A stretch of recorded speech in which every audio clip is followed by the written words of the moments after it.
Hey there guys, in this video I'm just going to be talking a little bit about Clash of Wills and giving my thoughts and opinions on Clash of Wills as a whole, but mostly about the Anthemosa boss that we have currently running. So if you saw the other day, I think it was like 2 days ago, I posted a video about Clash of Wills. That video was posted after something like 3 or 4 hours of basically frustration dealing with, in my opinion, the poor design of the current boss. And I posted a video basically in pretty much a bad mood.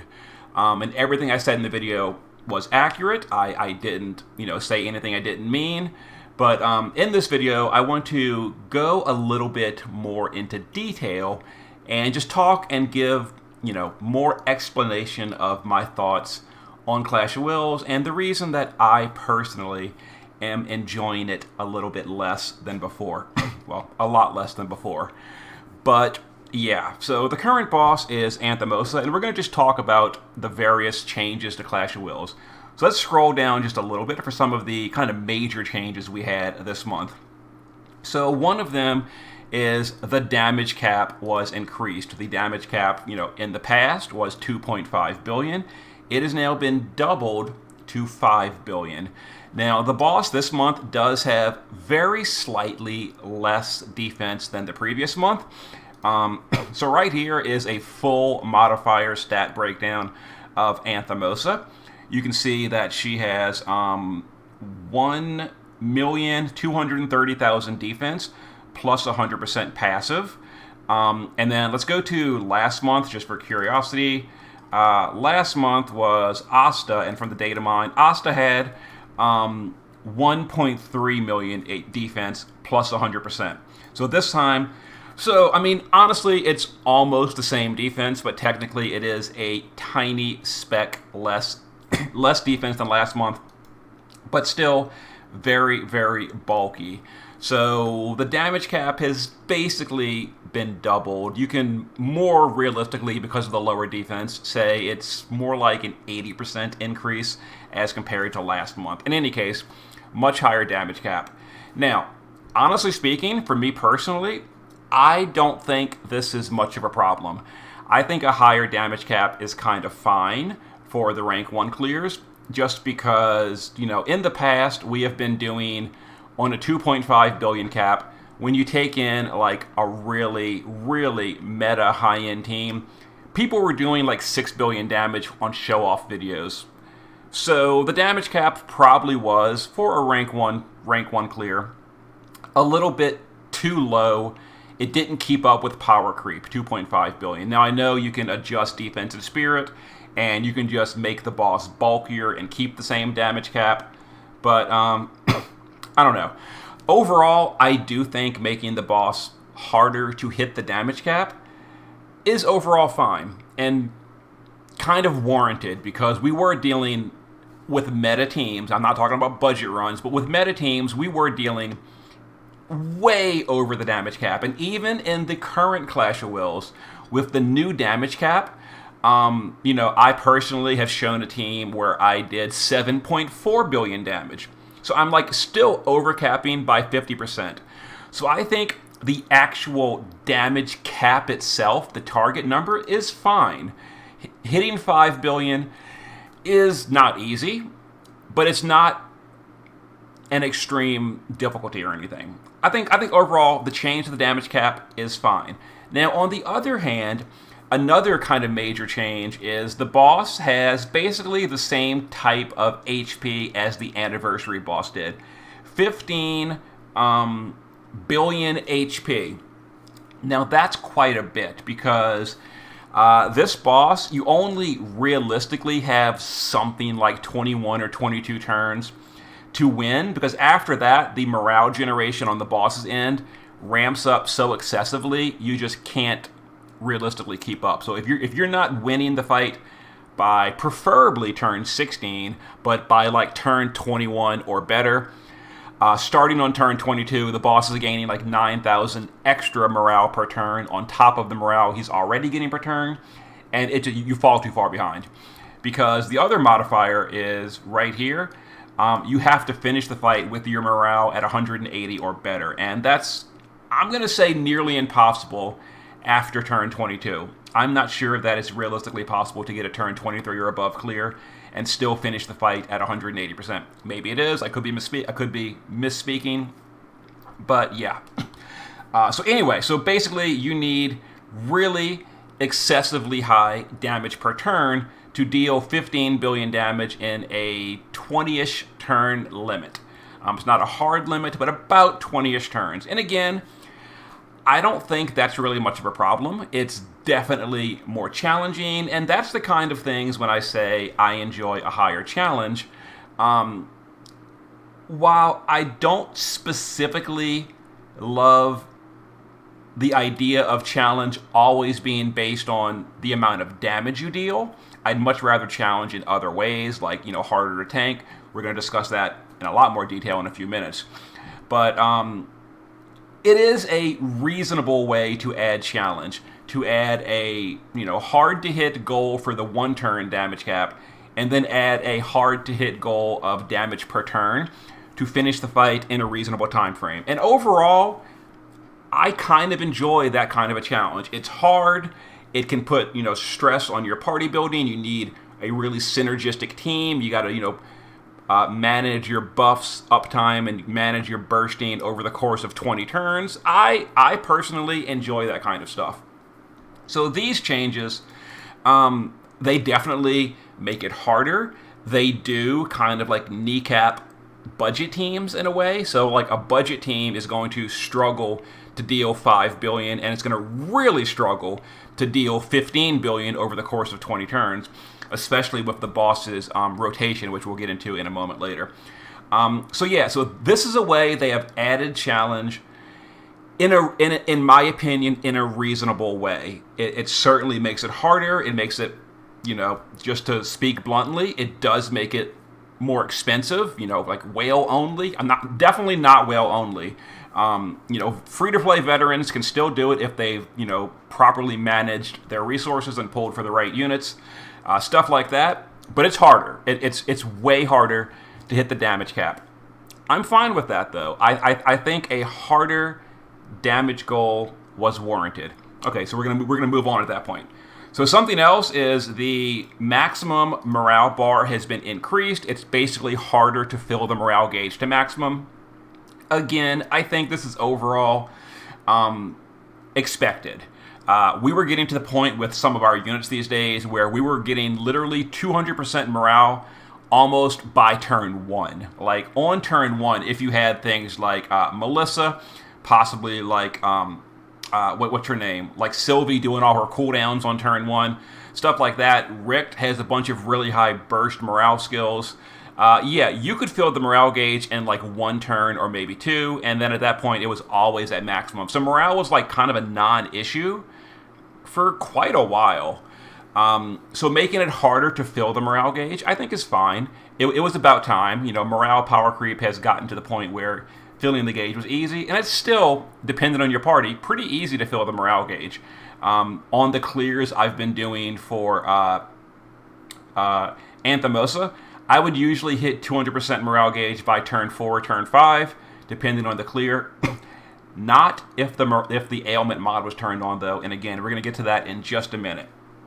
And the other major change was they changed Remedial Will to be actually useful. Great change, but that doesn't really change like Clash itself. It's just a long overdue change. So as far as Anthemosa herself, why do I dislike this boss? Well, first of all, it's the, people are debating whether the party ailment resistance is actually a bug or it's a developer oversight, like they whoopsied and didn't realize what this combined with ailment and perils would actually involve on the party, or maybe it was intentional and they expect you to kill your party every single turn. So real quick, we're going to go back, back to the past, to the nightmare of unknown origin, or the Dream Wrath. Do you remember this one? We had the same humbug with this one. So party ailment resist, negative 100%. along with a boss that would imperil your ailment resistances. And if you remember, this one would do it like during the ambush and all. And once again, there were ways to work around it, but it was obnoxious. And so the two options to deal with Dreamwrath were either own the Seraph Staff, and that was the silver bullet. If you had the Seraph Staff on this specific boss, because of the actions and orders the boss did it in, the Seraph Staff was an option to deal with it. On the current boss, Anthemosa, Seraph Staff will not work because of the action and the order she does the abilities. It negates even the Seraph Staff. But for this one, Seraph Staff was an option. And the other option was to equip your healer with Return Feena's premium card for the preemptive re-raise. This was before Melissa existed. And the preemptive re-raise, and your whole party would get slept unavoidably, and the boss would go to town killing your party. And with the preemptive re-raise, you would still have someone alive to recover after turn 1. It was obnoxious. And this time, in the past, here's, back in the day, this is actually in 2022, so this is like 16 months ago. They've heard feedback that the design of the boss basically was prohibitive. The only way to deal with it was to basically own the Seraph Staff or to own the premium Return Feena card. And at that time, Return Premium Feena was relatively new, so only big time pullers had her card at that point in time. So basically what they did was, during the next maintenance, they adjusted the boss to make it not so goofy and dumb, because this is the second time we've had this problem. When you combine the party ailment down with imperils, because of the Codeine and Brave Exvius, you cannot get around that with gear or buffs, etc. And it was a problem. But once again, there were solutions. You could Seraph Staff during the ambush, or you could use Return Feena's premium card and re-raise your party and just limp your way through. And you could still deal with it. There were ways around it. But it was ridiculous. It was ridiculous, and players were not happy, and they fixed it. And we're having kind of the same issue here, where Anthemosa is doing the party ailment down, but this time she also does this ability, Toy, or however you say it, where at the start of the turn, this is the difference. At the start of the turn, it is removing your ailment resistance. So removing the resistance at the start of the turn, combined with the ailment down modifier, makes it literally impossible to resist the ailments. Nothing you do in the game will resist it, including the Seraph Staff. And that's kind of the problem here, is because you combine these two things, which they did 16 months ago, they learned their lesson, they put out a news article, they said, we're sorry, they patched it in the next maintenance, they compensated, 100 Lapis, who cares, but they realized it, and then here we are 16 months later, having the exact same problem round 2. And this time, it's worse, because now the boss is doing it at the start of the turn, and there's nothing you can do about it except for get the unit re-raised. So, getting the unit killed and re-raised. Now, even if you get a unit killed and re-raised, your whole party will still, except for that one unit, will still begin the round frozen. You're going to be either paralyzed with or sleeping. You're going to be either sleeping on turn 1, or you're going to be confused. Not confused. You're going to be petrified on turn 2. And when you start the turn with a disabling effect like paralyze, sleep, stop, charm, or petrify, none of your auto casting will work.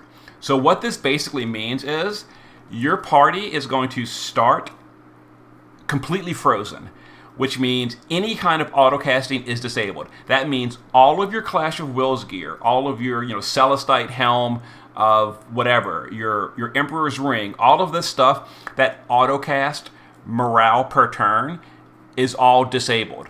Because if you start your turn frozen, even after you cure the effect, once your turn totally begins, the auto casting period is already over, and it will not like backcast the stuff that was missed. It's just gone. You missed it. Same thing for all the units' passive skills. Lots and lots of units that Clash of Wills are designed with auto-casting morale per turn. For example, like Malphasy, Melissa, Abigail, Roka, Rain. All of these units auto-cast morale per turn. All of that is shut off when you start the turn paralyzed or petrified or stopped or sleeping, anything like that. Another major issue is it also completely breaks and disables what's the technical term for it? Like ramping autocast. For example, Melissa's Symphonic Flow, which is her autocast morale per turn for the entirety of the battle. You cast it once and it just goes every turn for the rest of the fight. If that's ever disabled for a single turn, it's removed entirely. It is gone. And that skill has a 15-turn cooldown. So you can't even turn it back on until turn 16, or less if you're using cooldown reductions. Basically, it's gone forever because it's a 15-turn cooldown. Other stuff like Abigail's Contingency Plan, which she cast, and it gives barriers, and more importantly, it gives morale fill every single turn on a cooldown. If you start the turn frozen, it's gone. It's completely turned off, and it will not resume until the cooldown is gone and you manually start it again like 6 turns later. Another issue is ramping amplifies. So like Melissa's ramping Dark Amplify, if she starts the turn paralyzed or confused or petrified, whatever, the ramping amplify not only is canceled for that turn, it's canceled entirely. It will not start again the next round. So you can see why this kind of design is really terrible. So I really just dislike anything that, what's a good way to describe it? Takes control away from the player, so to speak. So, and I really do stand behind the fact, I think this is maybe it's not technically a bug, but I do feel like this was an unintended, overlooked mechanic. They didn't really intend to do this because we had the same problem 16 months ago.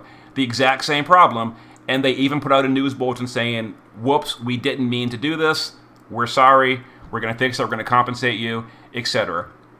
So I strongly believe this is either, you can classify it as a bug or classify it as an overlooked interaction.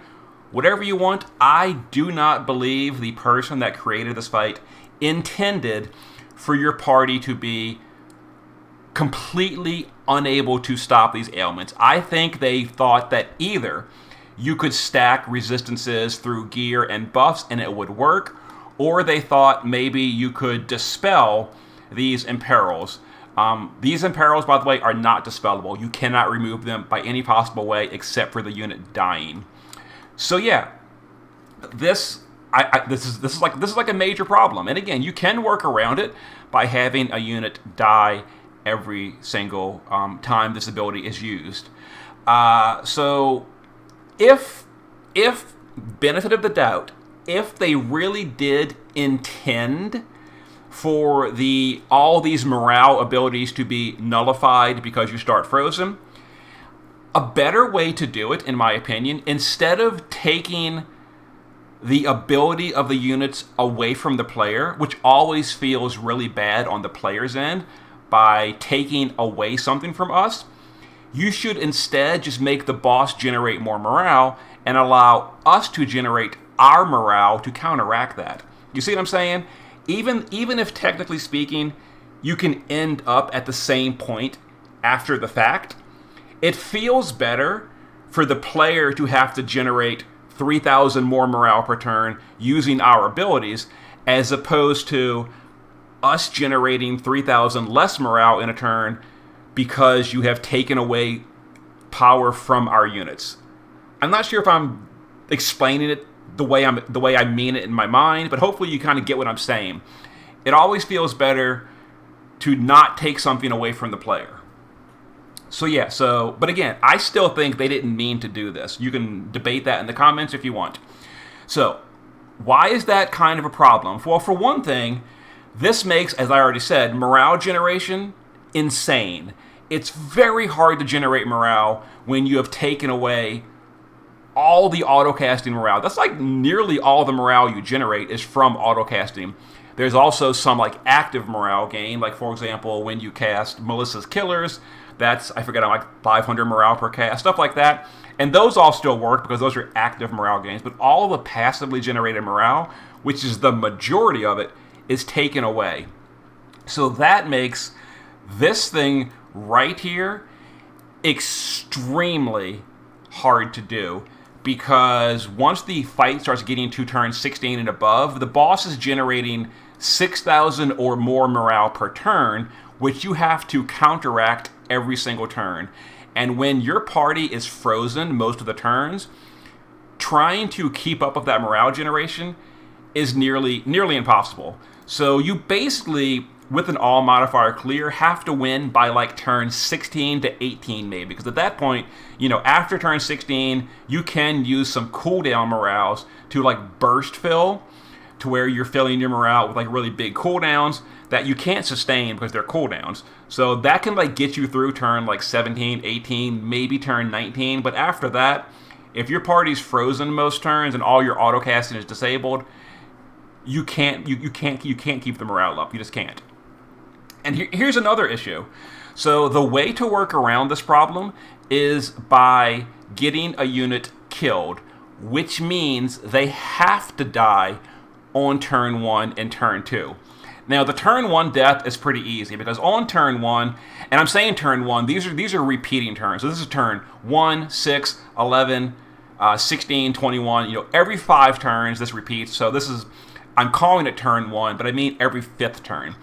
So it's pretty easy to get a unit killed on turn 1, because you just let them eat the melismatic Arioso, and they're going to die. No matter who they are, they're going to die. We'll talk more about the tanking problems in a little bit, but they're going to die. So turn 1 death, no problem. This actually ignores provoke and ignores cover, so it's always going to hit a unit. It'll always kill them.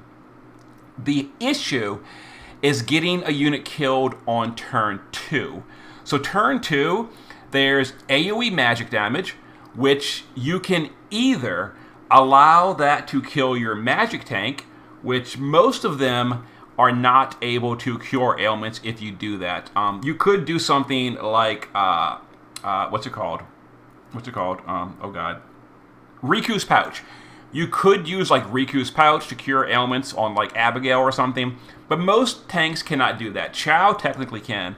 But the reason you can't really use Riku's Pouch on your tank is because the following turn, there's more AoE magic damage. So you have to cast cover to cover that, otherwise it's going to kill your entire party. So you have to cast cover. So you can't use Riku's Pouch on turn 2, because then at the beginning of turn 3. So you can't use Riku's Pouch to deal with the turn 2 status, because on turn 3, the boss is going to use magic again. You've got to cast cover. So that means the only way to get the magical, or get your sacrificial unit killed, is have them have also the highest defense, and spirit, and they do not have the highest, or they don't have earth immunity. You have to intentionally leave them vulnerable to earth damage, so that this cover ignoring, provoke ignoring attack hits them, kills them, they come back, and then they can raise. So that means your sacrificial unit is not going to be wearing earth resist.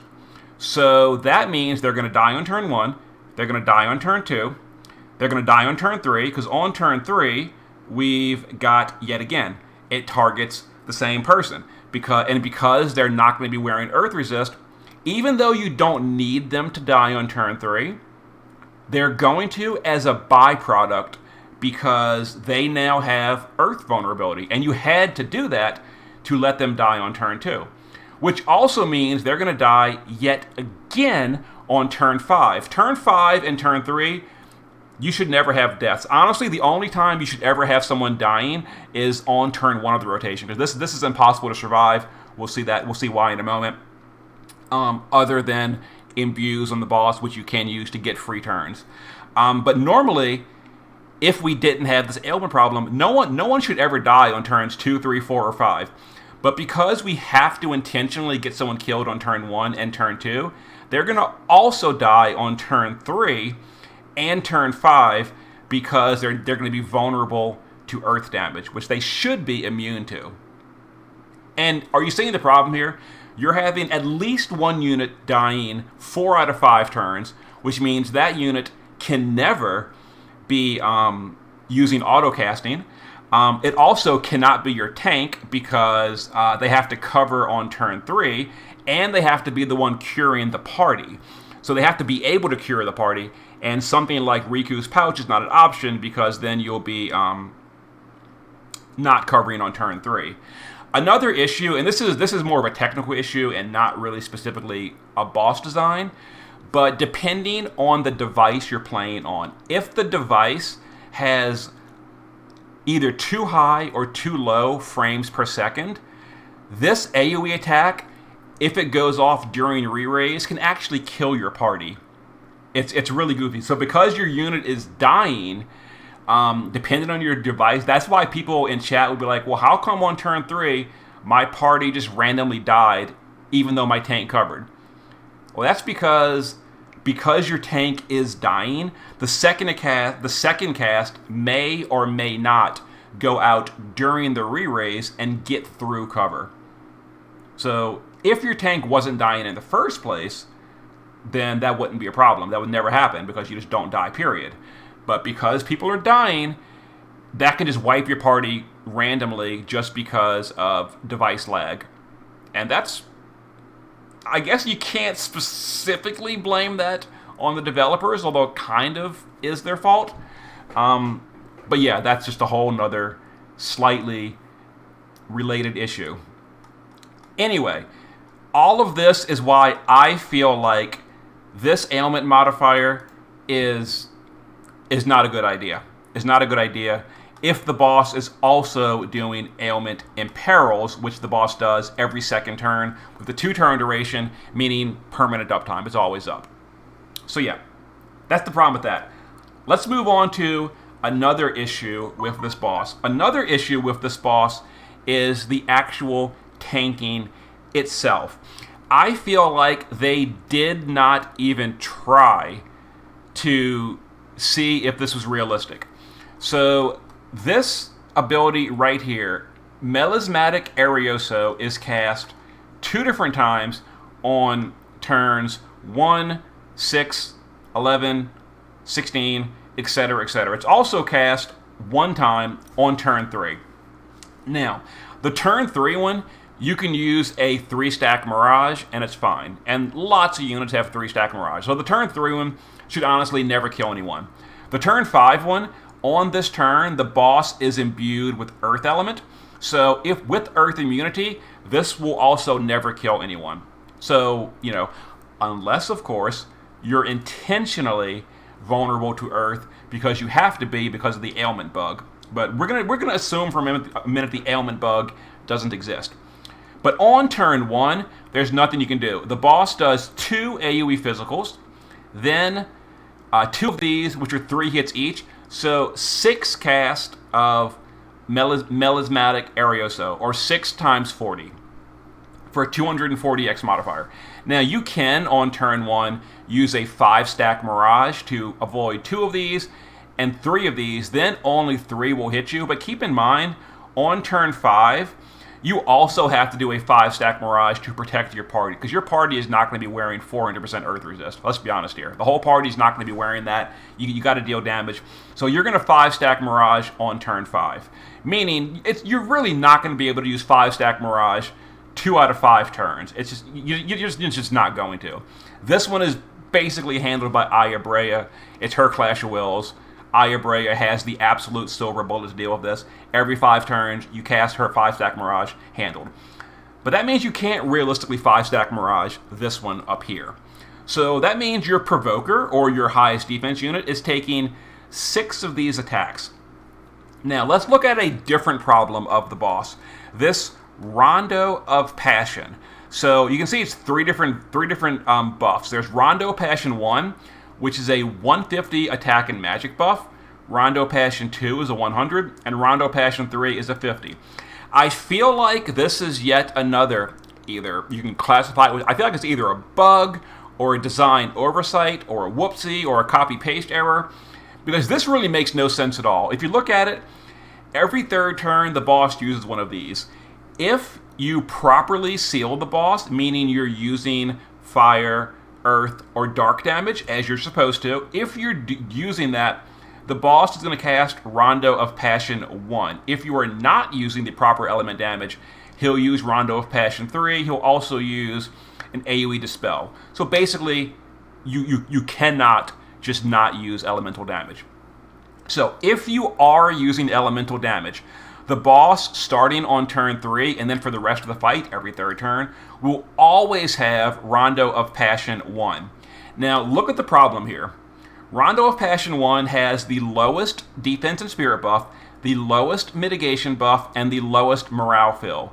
Rondo of Passion 3, which is the one that he only casts when you're doing the fight incorrectly by not using elements, he will do 5,000 morale fill, 75 mitigation, 75 defense and spirit.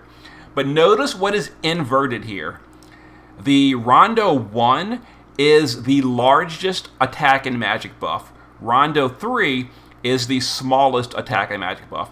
That seems like they accidentally put it on the wrong skill. It seems like the attack and magic buff for the good version is supposed to be only 50%. Instead, it's 150%. It's unremovable, it's cast at the start of the turn, and it's a 3-turn duration on a 3-turn recast. Meaning, starting on turn 3, the boss will have a permanent, always there, 150 attack and magic buff. In my opinion, I think it was supposed to be only 50, not 150. Because if you'll notice, the other thing is as the fight goes on, turn 15 plus, 20 plus, 25 plus, the boss begins getting these swelling buffs. Swelling Crescendo 50%, Swelling Crescendo 75, Swelling Crescendo 100%.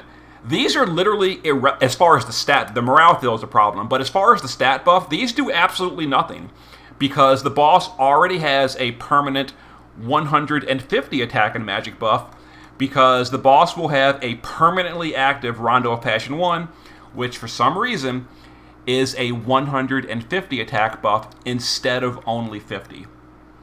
Well, let's go ahead and look at some damage calculations. So I have shown here's the builds we use. I have shown 2 different builds for tanks you might bring to tank this. Lilith at EX3 level 130 using the absolute best tanking gear possible. This is honestly an unrealistic expectation, because you're not going to bring a dead slot Lilith like this who does nothing except eat the physical damage. And even if you did, it's nowhere near enough. We're going to show why in a second. So even if we have Lilith with a buffed 750 leader skill and a 400% defense buff with a 21,240 defense, or we can be using Runda. Now, Runda is even more unrealistic because, for one thing, the only leader skill he even gets would be Lightning because he's a rebel. So Lightning would give him a 750 leader skill. We already know Lightning is a terrible option for this current Clash of Wills. So you're never going to take Runda. But even if we did, for the sake of argument, take Runda, in this build, the best possible, flawless, bulkiest build possible, even using like double Clash of Wills, you're never going to gear this way. But just for the sake of argument, if we did, a buffed defense of 18,638. Let's look at some calculations. So we know the boss has a base. This is thanks to data mining. A base attack power of 9,000 with all modifiers, 9,900, and a 70% passive. So 9,900 base attack power, 70 passive, a 150 buff because you can't remove it. It's just always there beginning on turn 3. It's never goes away. A 90% attack break, so we're bringing the best possible attack break.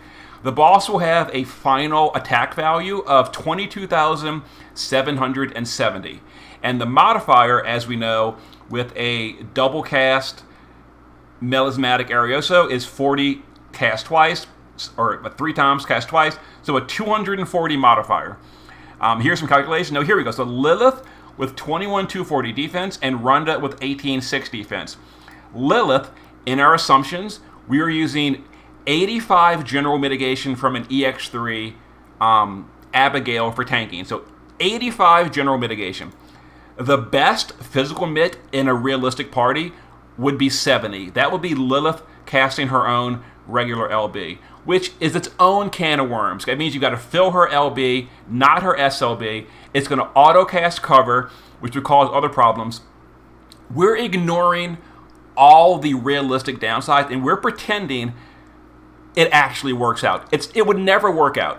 But even in our pretend make-believe fantasy world, if she could maintain her own personal 70 mitigation, and then 18 racial mitigation, this is from Melissa, giving 55% human mitigation divided by 3. There is no realistic unit that you're going to bring to this current Clash of Wills that will give you plant or demon mitigation. I realize, maybe you're bringing Chizuru, and she'll give you 30% plant mitigation. It's going to be, just for the sake of argument, let's pretend that we're bringing Chizuru too. Why not?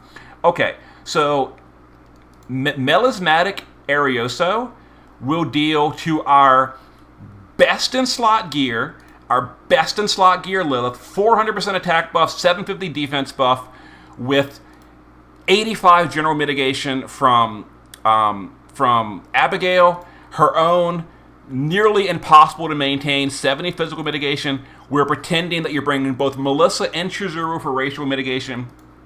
You are going to take 321,000 damage on that rotation.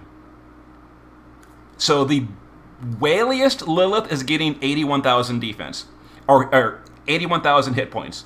Instead, we're taking 321,000 in this fantasy land of stacking every mitigation possible and every damage reduction possible. You're still taking 321,000 damage. How in the bloody hell did anyone playtest this, and how did this get rubber stamped as a realistic, survivable option? And now for Runda, who is even more in Fantasyland of actually taking Runda just to eat this attack, because he does have 85 physical mitigation. He would still take 182,000 damage on that turn. 182,000 damage. And as we know, he is getting nowhere near that much HP to survive it. Even if we did guard on that turn, guarding on that turn would be an extra half damage off. You would take 90,000, you would take 160,000. Still, even with guarding, still too much damage. Now let's pretend that the boss's buff, instead of this 150, which I do believe was a oversight, let's say it was actually inverted, as I think it should have been. So let's say that Rondo of Passion was only a 50% buff.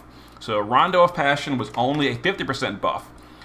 At this point, technically speaking, it becomes survivable, because Lilith, in the best case scenario, would take 102,000 damage. If you're guarding on that 5th turn, you would take only 50,000 damage. And Runda would be, if he's guarding on that turn, would take 27,000 damage, which is survivable. This is why I personally feel that this is another bug. This and this, they mixed up the skills and they inverted the attack value. Because at the very least, this is technically survivable if it only had a 50% attack buff. But because they swapped these two skills, and the boss is actually doing a permanent 150 attack buff, it's impossible. There is no possible way to survive this. You can't. You're dead. You're dead. You are going to lose someone. And I don't like that. Now, of course, the solution is to just re-raise it. And I don't like that solution. I don't like the solution to be, we make completely ridiculous Fantasyland calculations, and we don't even test it, and we're dealing 300,000 damage to the best possible tank. In reality, the person that would be tanking this on a realistic team would be like your Magic tank. Like Abigail with something like 6,000 defense, 6,000 plus buffs. It'd be something like 14,000. I'm just making up a number. It'd be like 14,000 defense. She'd have 85 mit. She would only have 50 physical mit, and you'd be taking something like 800,000 damage. That'd be like an Abigail as an example.